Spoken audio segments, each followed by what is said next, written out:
Did you know that your dominant element in your chart is more important than your sun sign in a way? I didn't think so. It's often overlooked, so be sure that you watch this video so you can figure out your dominant element.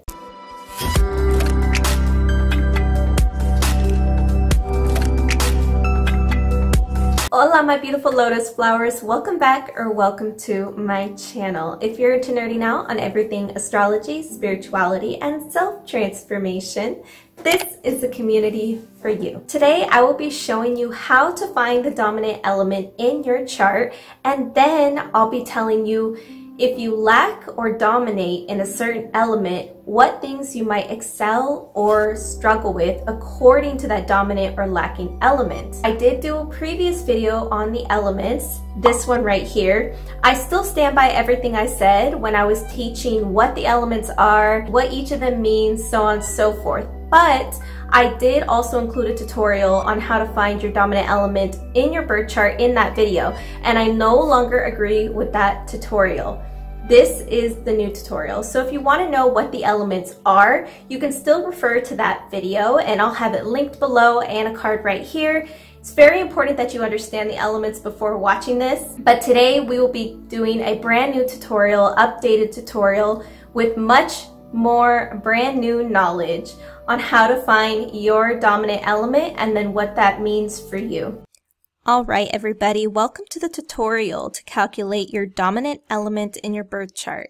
Go ahead and pull up your birth chart now, and if you haven't, there will be a link in the description box to Astro Charts, which is the website I'm currently on, so you can calculate your own.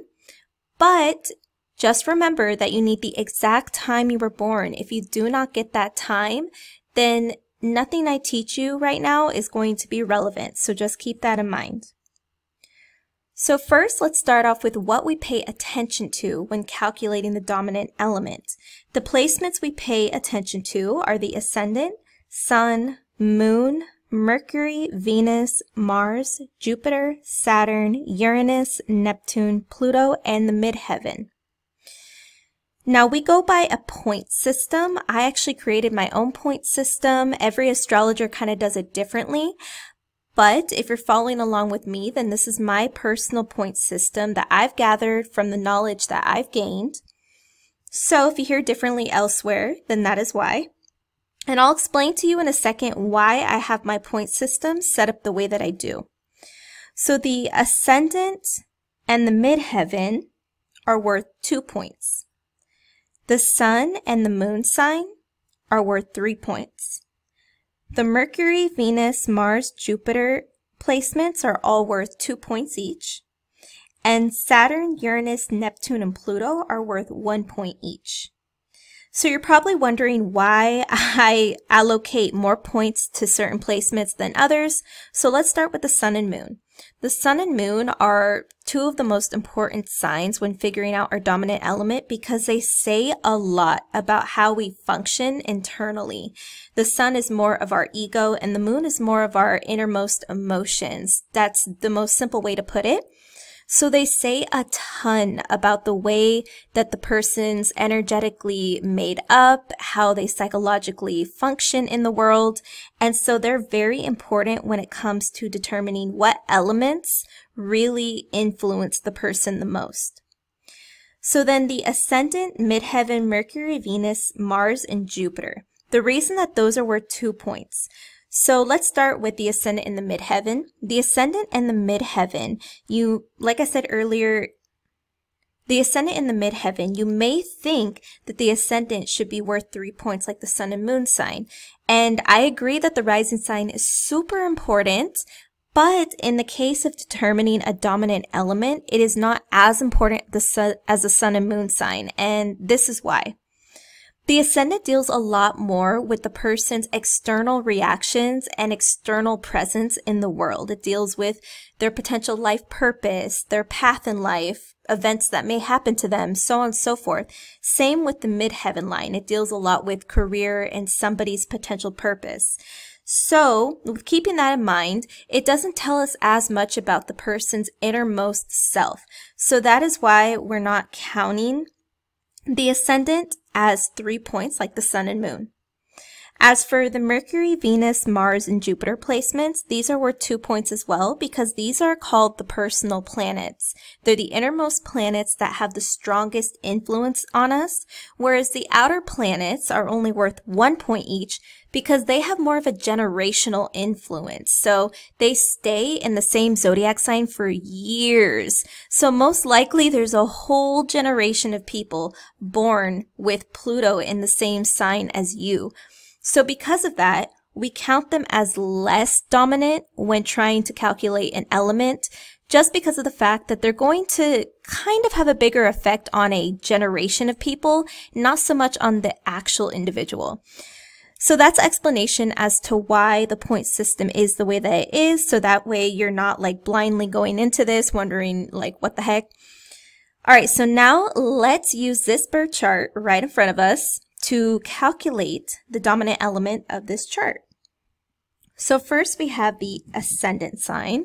The ascendant sign is in Taurus. So we have 2 points in Earth. Now, as you notice, the ascendant is very close to the cusp of Gemini. So when that's the case, it's good to check what degree it's at, because if it is almost 30 degrees, almost on that cusp, then you should split the points between the elements that it's on the cusp of. So in this case, it's on the cusp of Gemini. So I may have to split 1 point between Taurus and 1 point between Gemini. So let's see. Luckily, they give you a little table with your degrees on this website. So the ascendant is in 27 degrees. It's a little less than 3 degrees away, so I'm not going to count it. So ascendant in Taurus, 2 points to Earth. I feel like I'm in Harry Potter. Like 2 points to Gryffindor. 10 points for Gryffindor. All right. Anyways, okay. So then we have the sun. The sun is in Pisces. So we have 3 points in water.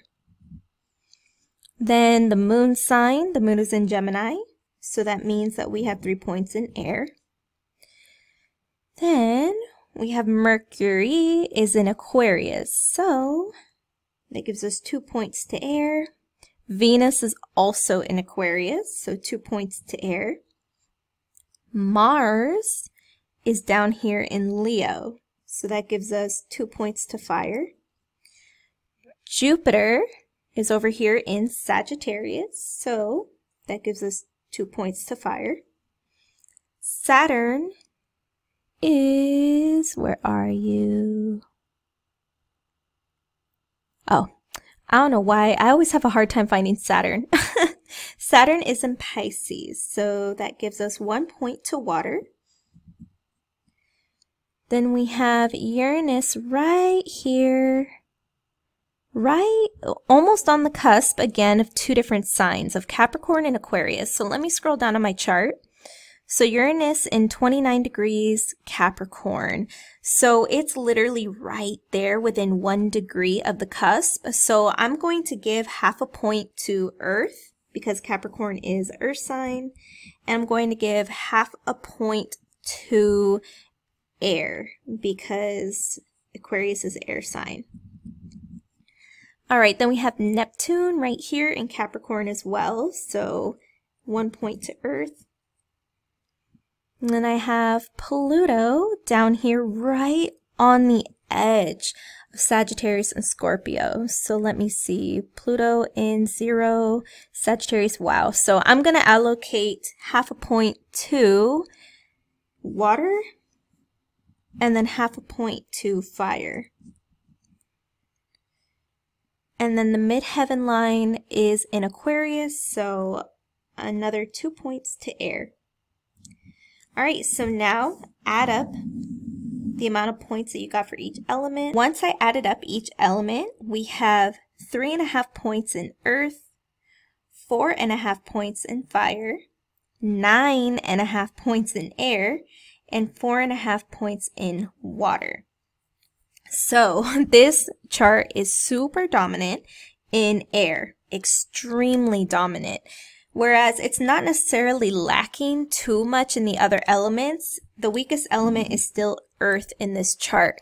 And this can say a lot about the individual and the best way that the person can work with themselves to try and improve their confidence, improve their mental health, so on and so forth. But we'll get more into that in a moment, so stay tuned. If this video is helping you out, be sure that you're leaving a comment down below letting me know, and giving the video a like, hitting the subscribe button and the bell. Thank you.